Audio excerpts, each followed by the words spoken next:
Today on Family Talk. The Bible teaches that no one knows the day when Christ will return.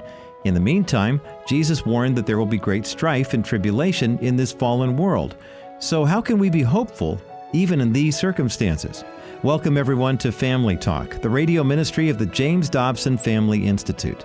I'm Roger Marsh. Thanks so much for listening. Today we're opening our radio vaults to revisit a conversation Dr. Dobson had with Dr. Richard Swenson. Dr. Swenson is a popular author, an award-winning educator and researcher. He's traveled to over 60 countries, speaking on how wellness, faith, and culture connect. He is also presented before Congress, NASA, and the Pentagon. Today, Dr. Richard Swenson explains his research and analysis on the predictable end to this world.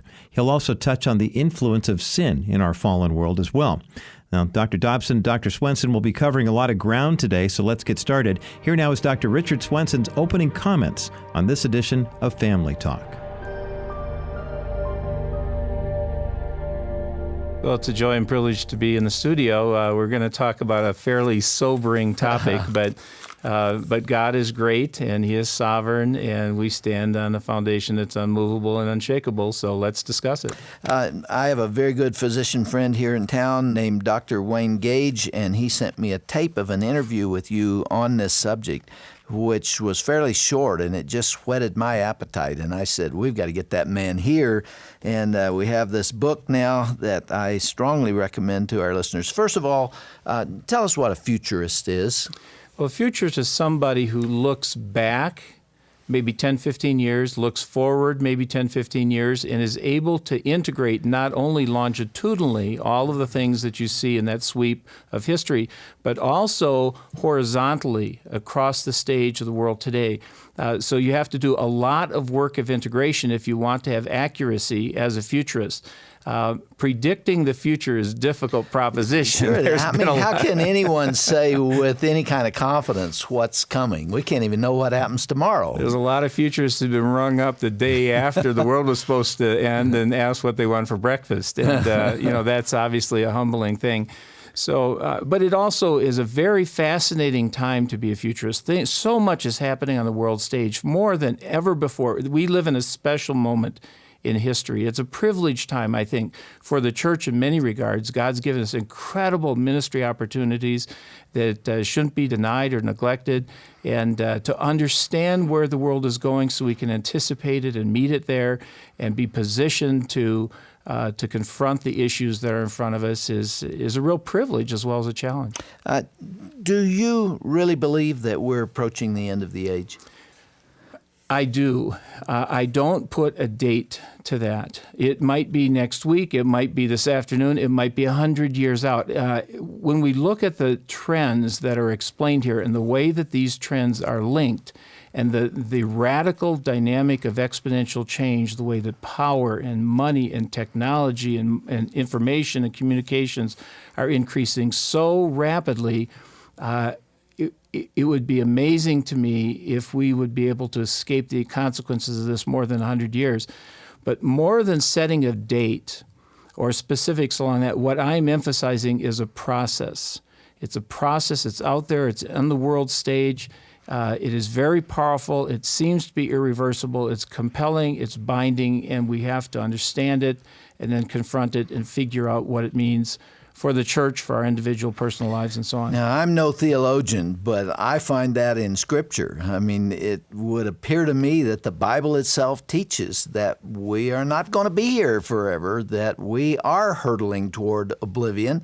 I mean, if you read Matthew 24 and what Jesus had to say about the end of the age, that's coming. I mean, how can people miss that in the Scripture? Well, and that's part of the Christian legacy, is that we believe that history is leading up to something, as opposed to the secular view that where there's just cycles that keep endlessly repeating themselves, which is what a lot of Eastern religions believe in. But I believe there is a culmination of history that is talked about in Scripture. I don't know exactly when. We're told not to set specific dates about that. Only God himself knows. C.S. Lewis even wrote about this, and he says, I don't know when God's going to bring down the curtain, and precisely because I don't know, I'm not going to give the Almighty my advice about when he ought to do it. But because we can't know, we ought to be ready for that at any time, whether it's now, whether it's 100 years from now, whether it's 250 years from now. It just seems to me that it's closer than it's ever been. It's my understanding, and this may be apocryphal, but it's my understanding that you were driving on the freeway when many of these ideas occurred to you and you pulled over to the side of the road and wrote them down? I've been a futurist since 1982. I've been looking at trends. I've collected at least 50 or 80 trends, depending on how many you consolidate, that are propelling the world system in the direction it's going. And one day I was driving down the interstate in Wisconsin, beautiful interstate. The sky was blue. I was looking for deer on the edge of the woods. I was just having a good time driving down the road, but my brain is off in a poorly controlled explosion, and it was doing stuff that I didn't ask it to do.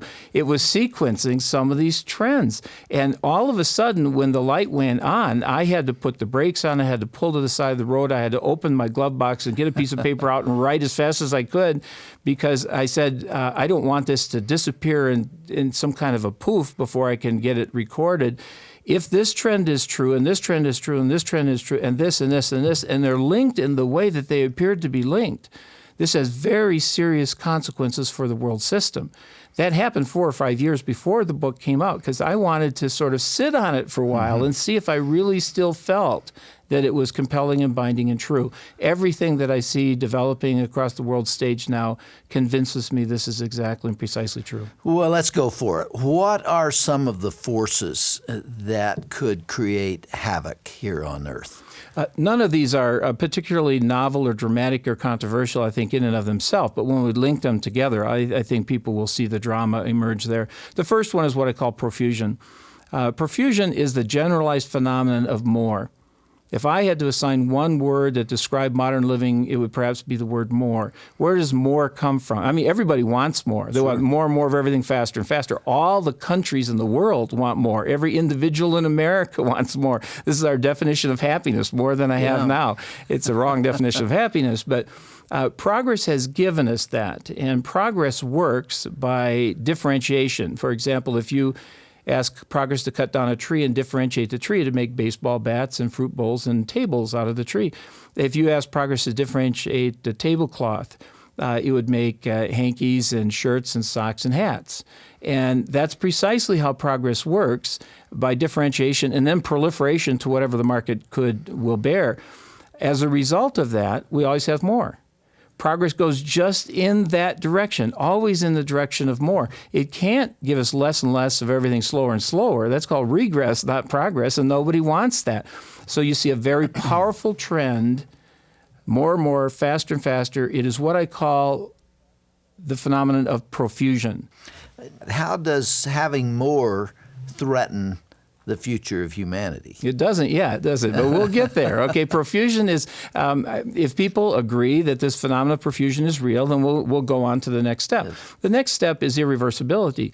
If you were to graph this profusion curve, for example, if you were able to come up with what's called a profusion number, add everything together on the world stage and assign it a number. Probably only God could do that. But there is a number that could be given. Every single thing that you can possibly imagine, every piece of paper, every hotel, every missile, every catalog, every ice cream cone, don't forget anything. Every kernel of rice that's consumed in China, all the people, all the highways, and assign that a number, call that the profusion number. Now graph that over 2,000 years. You would find that it always goes up. The only time it stops is during a plague or a depression or a continental war. It stops temporarily, and then it goes right back up again. So there's an irreversibility about this. There's several reasons it's irreversible. Number one, our economy is dependent on profusion giving us more and more faster and faster, and nobody wants our economy to fall apart. That doesn't have bipartisan support. So if progress stopped giving us more, our economy would fall apart. The second thing is we're addicted to it. We're really habituated strongly to progress and wanting more. And you take television and the NFL away from America, and we're gone in a month. So we're very addicted to progress and getting more. And the third thing is there is an involuntary retention of things that causes this irreversibility. For example, once atomic bombs are discovered, you can't undiscover them. Yes. Once something is learned or known or published, you can't retract that. So you climb up on the next rung above the one you're climbing on now, and you don't realize that the rung below you has disappeared. We can't go back down into a previous state of innocence because that state, in a sense, has disappeared. What's on a new stage, we have to now learn how to deal with it. All right, now we started with profusion, then more and more and more and more in every area of life, and then we go from there to the irreversibility of that. And then we go to exponential change. Exponential change. This is a very important part. And most people know a little bit about exponentiality. The trouble is they're underestimating exponentiality. And I want to get in a little bit to some of the math related to this. But if you were to graph the perfusion number from 0 to the present, in other words, everything that existed in the world stage on that particular day, and you go all the way back for 2,000 years and graph this, you would find a very interesting curve.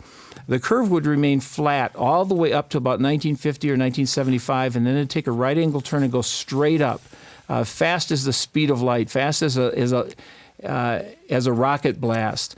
Now, people say, no, wait a minute, there was some profusion in the year 500 and 1,000 and 1,500. Indeed, there was profusion then. But maybe you had 1 million units in the year 0, and then you had 100 million units in the year 500, and then you got up to 1 billion units. But currently, we have a trillion units of profusion. Very dramatic stuff is happening in our generational shift. And so if you look at the perfusion number graphed over time, you would see an exponential graph in the extreme. The reason exponentiality is important to point out here, when things are changing that dramatically, our intuition is always behind the curve in understanding that. If you took a piece of paper and folded it in half 40 times, it would go from here to the moon. If you fold it in half 100 times, it would go from here to the far side of the universe, 15 billion light years out there. You take the Pacific Ocean as another illustration. It's 63 million square miles. It is so big you can fit all the continents of the world in the Pacific Ocean, still have room for another Asia. It averages 14,000 feet deep. If you dried up the Pacific Ocean and started with one drop and doubled the drop, after 80 drops, the Pacific Ocean would be refilled. On the 70th double, it's only 1/1000th of the way full. On the 79th double, it's only 1/2 full. And then boom. Yeah. And that's what happens in exponentiality. Things kind of muddle along, and they're going along, and they're going along, and they're going along, and all of a sudden, boom. You have this example of it in your book. Whenever Adam and Eve were created in the garden, if that were 0 point for humanity, as it is all the way up to the time of Christ, and then 1,800 years beyond that to AD 1800, it took that long to reach 1 billion people on the face of the earth. It took 130 years for the 2nd billion. It took just 30 years for the 3rd billion, and 15 years for the 4th billion, and 12 years for the 5th billion, and 11 years for the 6th billion, and the 7th billion is now on the way. Is that what you're talking about? Precisely. And there's another way of looking at it. There's many ways to look at this. There's a science writer who's an inventor, who's a futurist about technology, and he says in the next 100 years, we are going to undergo 20,000 years of progress. If something cataclysmic goes wrong with the world system, it would be my prediction that we might not have a lot of lead time. We might, but there's a possibility that things could cascade out of control very rapidly. Somebody once asked Hemingway, how do you go bankrupt? And he says, first gradually, then suddenly. Yes. And I think we have to worry about that because of this mathematical phenomenon of exponentiality, which has taken hold. All right, now link these concepts together because people have to hold that in their minds as they see where you're going. First, the first profusion, more and more of everything, faster and faster. People want that. People aren't opposed to that. I'm not opposed to that. I think it's a biblical mandate in many ways. More and more, faster and faster. Then to think that it's irreversible. We can't put the brakes on. We can't back up. Our economy would fall apart. People would be unwilling to tolerate that. So there's an irreversibility about this. And the curve is an exponential curve. And when you get an exponential curve, drama happens very, very suddenly. And things, unanticipated consequences can cascade out of control very rapidly. And we're kind of mathematically at that kind of point right now. The next step in here is people would say this, totally appropriate. They'd say, but Dick, the good is better than the bad. If you pile up all the good, it's 100 times more than the pile of the bad. If you were to measure the distance, maybe it's 100 times, maybe it's 1,000 times better than bad. You're just acting like a pessimist, and are you resenting the fact that we have all this progress? That's a good point, and it's an appropriate question for people to ask me with regard to this. And I would say, you're right. The good is better than the bad. But you have to assign fallenness to this exponential curve. And you have to understand that when you factor fallenness in to Perfusion curve, everything that shows up on that curve has some dimension of fallenness associated with it, either potentially or actually. For example, let's take a look at some individual things. Toothpicks. Toothpicks are benign, they're innocent, they're simple. 1 billion people use them every day.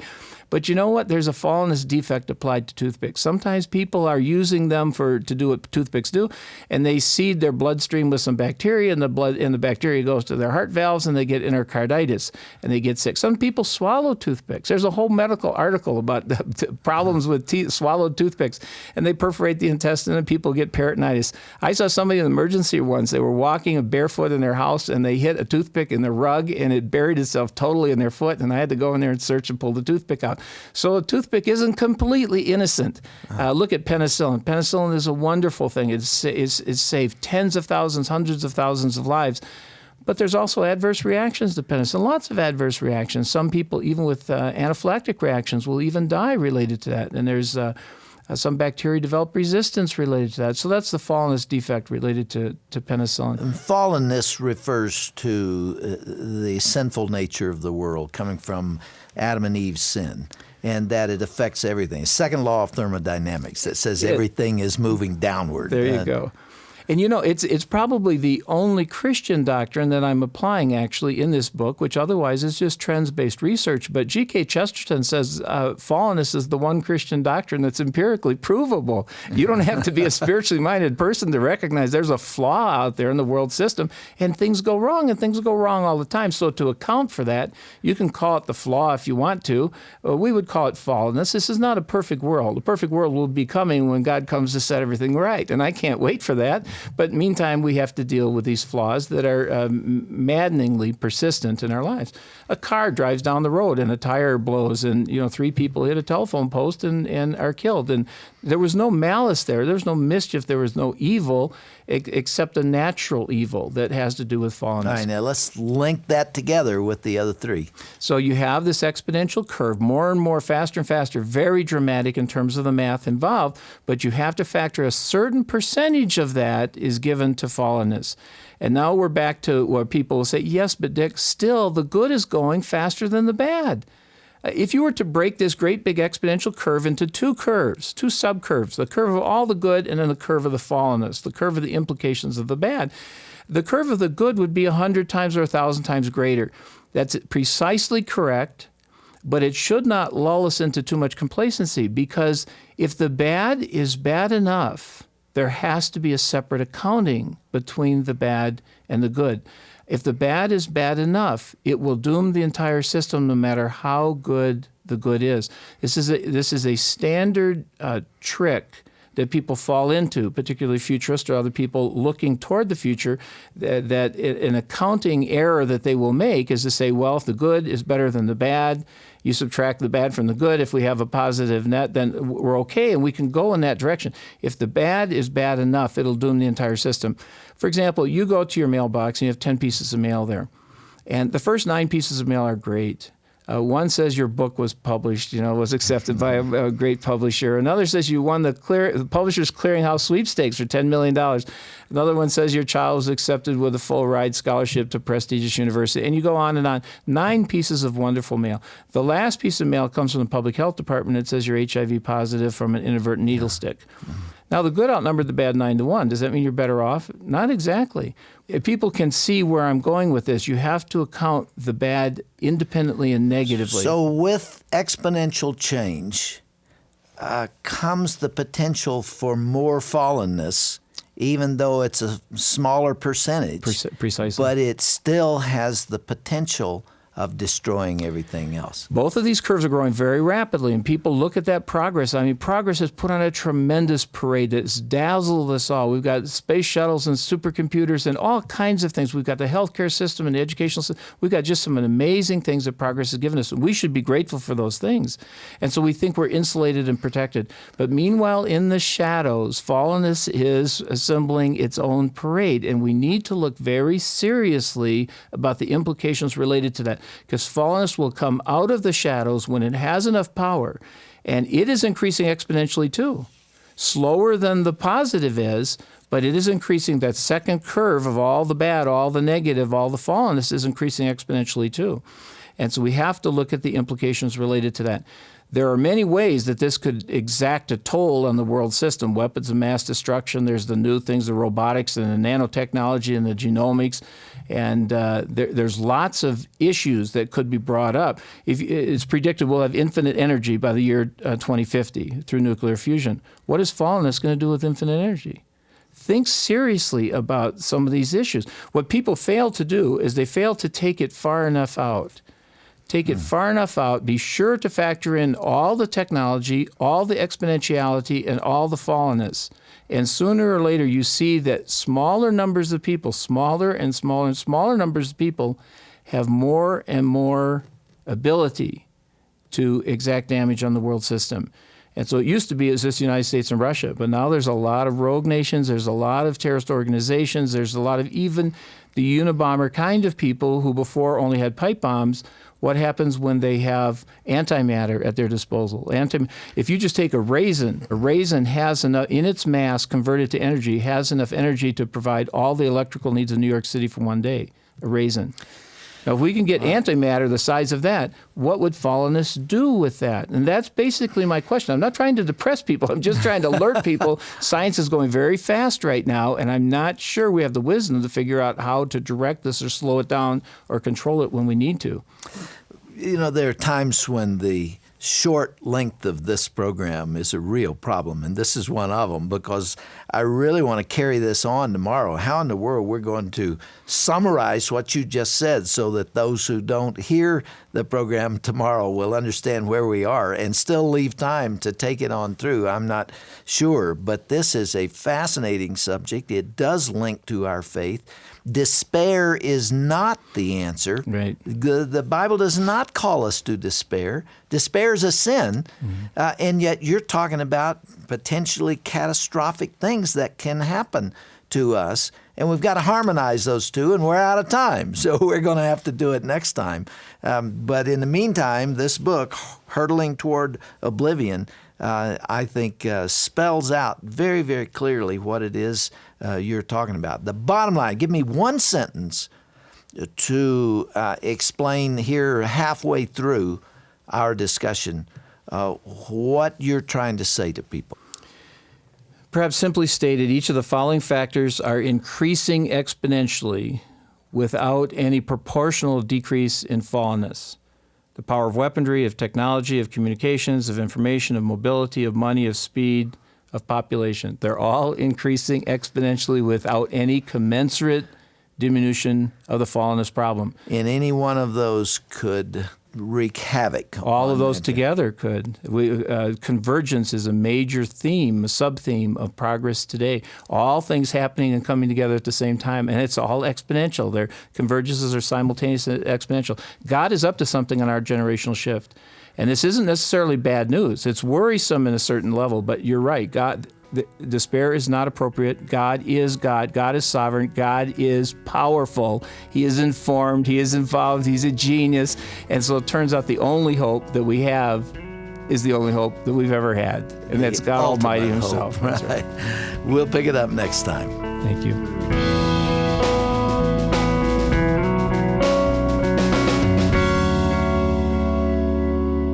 You've been listening to a classic edition of Dr. James Dobson's Family Talk, and Dr. Dobson's guest has been educator and author Dr. Richard Swenson. Learn more about his research and his book, Hurtling Toward Oblivion, when you visit today's broadcast page at drjamesdobson.org. Stay up to date on our newest programs by using your Amazon Alexa. This hands-free device allows you to listen to Dr. Dobson anytime with a simple command. Once you enable the Family Talk skill, say, "Alexa, play today's broadcast of Family Talk." It's that easy. Discover how to access our daily program on your device by going to drjamesdobson.org/Alexa. Be sure to join us again tomorrow for the second part of Dr. James Dobson's conversation with Dr. Richard Swenson. They'll examine the looming dangers of our fallen nature and why we can fully trust God's sovereignty regardless of what happens. That's next time right here on Dr. James Dobson's Family Talk. I'm Roger Marsh. Hope you'll join us then.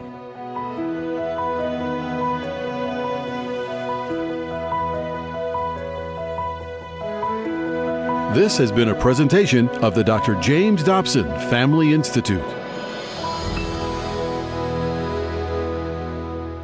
Hi, everyone. This is Dr. Tim Clinton, Executive Director of the James Dobson Family Institute. Our ministry here exists to honor the Lord through ministering to today's families and marriages all over the world.